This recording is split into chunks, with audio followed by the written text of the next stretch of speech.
Welcome to the Australian Dental Council 2026 Explainer video. Today, we're diving into the examination framework that ensures the quality and safety of dental practice here in Australia. And this quote, well, it really gets right to the heart of the matter, doesn't it? We're here to break down the essential process that makes sure Australia's high standards in dental care are upheld for absolutely everyone. You know, at its core, the Australian Dental Council, or ADC, assessment process is all about one thing: public safety. So to really understand how it all works, we're going to look at four key areas. First, why this process even exists. Then, we'll walk through the step-by-step pathway for candidates. After that, we'll see how competency is actually tested. And finally, we'll zoom out to look at the bigger picture and what's changing. Okay, so first things first. Why does this whole process even exist?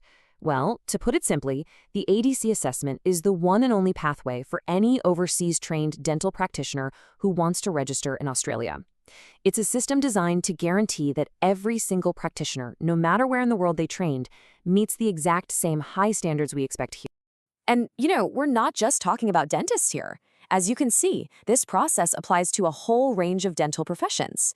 This wide net makes sure that anyone qualified outside of Australia and New Zealand is measured against the same rigorous competencies but locally trained graduates have to meet. It's all about creating one single, high standard of care for everyone. So, what does this journey actually look like for a candidate?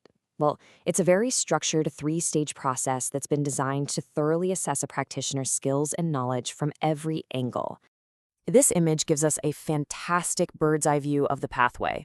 You can see it's a really clear progression, right? It starts with getting your credentials verified, and it all culminates in a hands-on test of practical skills. So, let's break down what each of these stages really involves. Now, this process is sequential for a very good reason. It all kicks off with an initial assessment, which is basically a paperwork check to make sure your qualifications are legit and that you're eligible. Only if you're successful there can you move on to the big written exam, which is all about testing your theoretical knowledge. And then, finally, only those who pass the written test get the chance to show what they can do in the practical exam.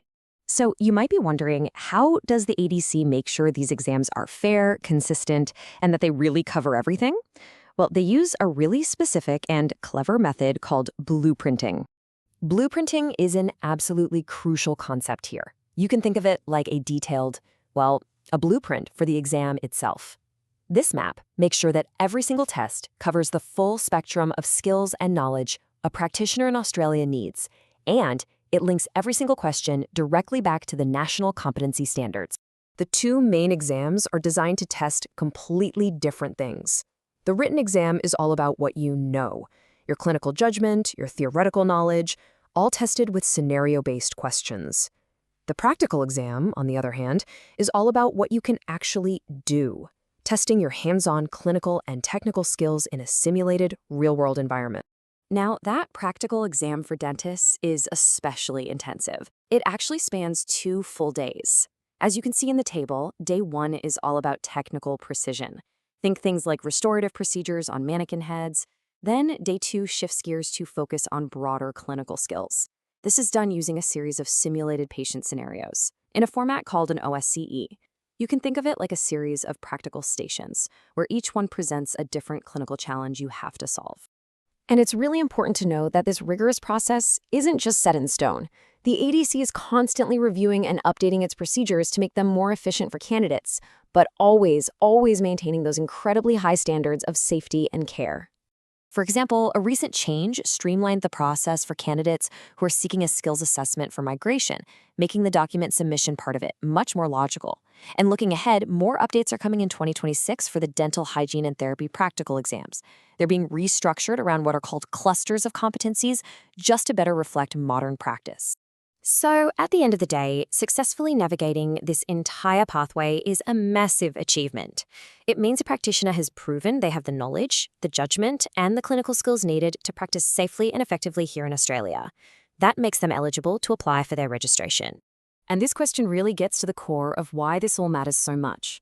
A structured, impartial assessment process like this one is absolutely fundamental to maintaining public trust and the high quality of dental care we all expect across the country.